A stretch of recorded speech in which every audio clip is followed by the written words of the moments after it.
Do you want to get the best out of your team this year? If you do, then follow these 5 simple steps and you will have the best year yet with your team.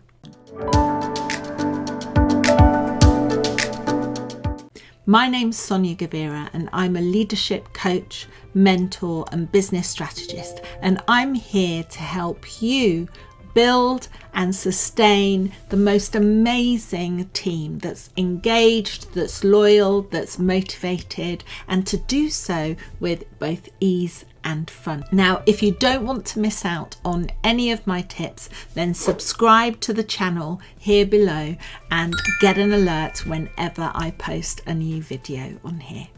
So, one of the things that we can all be guilty of doing is being on this sort of treadmill. When we go from one project to the next, from one thing to the next, and we're always looking forward. Now, don't get me wrong, looking forward is essential. We need to look forward. That's where the future lies. But sometimes and often, more often than we do, we need to pause. We need to pause, we need to stop, and we need to celebrate. So what I'm going to encourage you to do is, before you move on to the next thing with your team, I'm going to encourage you to pause in a way that you celebrate everything that's gone before and you celebrate what's coming up. So I want you to find some time to sit down with your team, whether that's virtually, online, whether that's face-to-face, depending on when you are looking at this and the structure of your team. But I want you to take some time with your team and I want you to set it up as if it's a celebration of being together, a celebration of everything that you've achieved, a celebration of everything that you've got to come. And then I want you to talk about these 5 things. Number 1, I want you to talk about the successes. I want you to go round the room and one by one talk about what it is that has worked really well.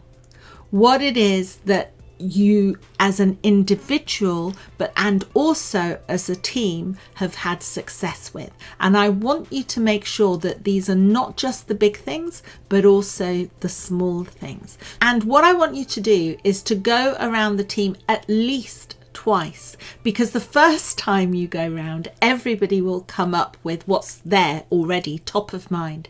When you go round a second time and even a third time, if you've had an amazing year, then people will have to start to really dig deep, to think about what are the little things that have been successful, what are the little things that they're proud of, and you have to also talk about those things. If people are only talking about the big things, talk about some of the small ones, to give permission to everybody in the room to do that also.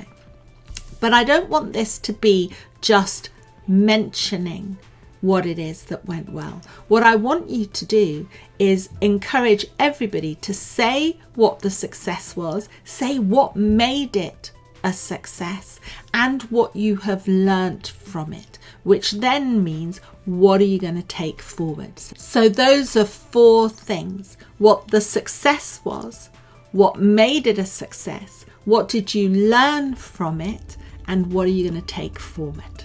So that's number 1. Number 2 are the failures and mistakes. And here it's really important that you go first. Why? Because if you go first and you are really vulnerable, you are really honest, and you talk about the failures that you've had, the mistakes that you've made, not only the mistakes of the team, then you give permission to everybody else to be just as vulnerable.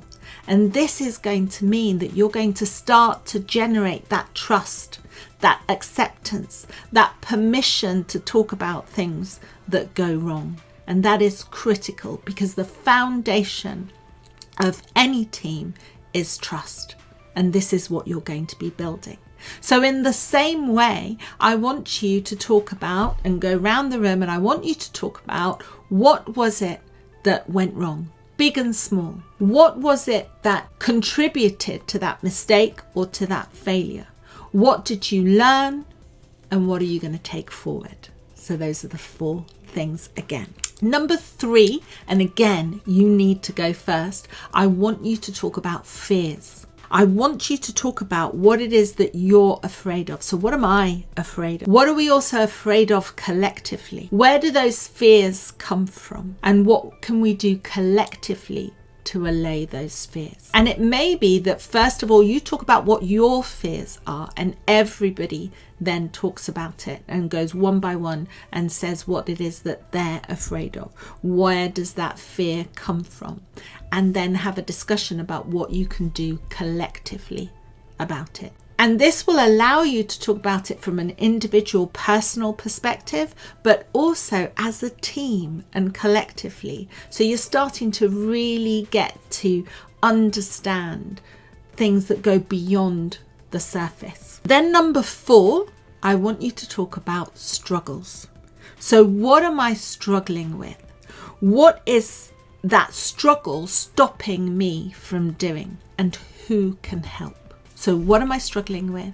What is that struggle stopping me from doing or achieving, and who can help? And everybody go around the room again. And again, this is one that you need to go first. You need to go first, because that will then give permission to everybody else in the team to be really honest. And then finally, number 5, I want you to talk about hopes and dreams. Now, these are the plans, but by framing them as hopes and dreams, you allow people to talk about their own personal hopes and dreams as well as those for the team. In this one, rather than you going first, I want you to let the rest of the team go first, because otherwise you risk everybody just copying you. If you talk about the business part of it, then they're just going to want the same thing, or there's a risk of that. So if you decide that you're going to go first because nobody's really talking about it, then I want you first of all to focus on your own personal hopes and dreams. What is it that you want for this coming year? And that will enable everybody else to do the same. And that's when you start planning for the future, but you start planning with all that knowledge and that information about what's gone before. And then it's the case of having a conversation about the conversation. So what was useful? What are you going to take forward? And who's going to be responsible for what? I'd encourage you to do this at the beginning of the year, at the beginning of every quarter. Maybe you want to do it at the end of a big project so that you can really look at what you learnt together, what you need to go forward, and what are the things that you're going to put in place.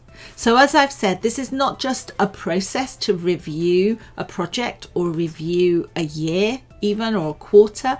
It's a process that is going to enable you to engage your team, that's going to enable you to generate innovation, creativity, and above all, trust with your team. So if you don't want to miss any of my tips and hints, please subscribe to my channel.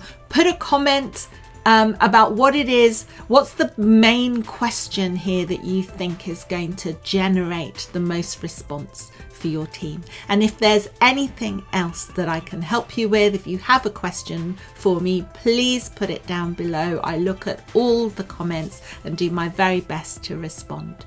And I hope to catch you again soon. So please subscribe to the channel. If there's a bell, ring the bell so that you get notified when I'm live, and I look forward to seeing you again. Take care. Bye.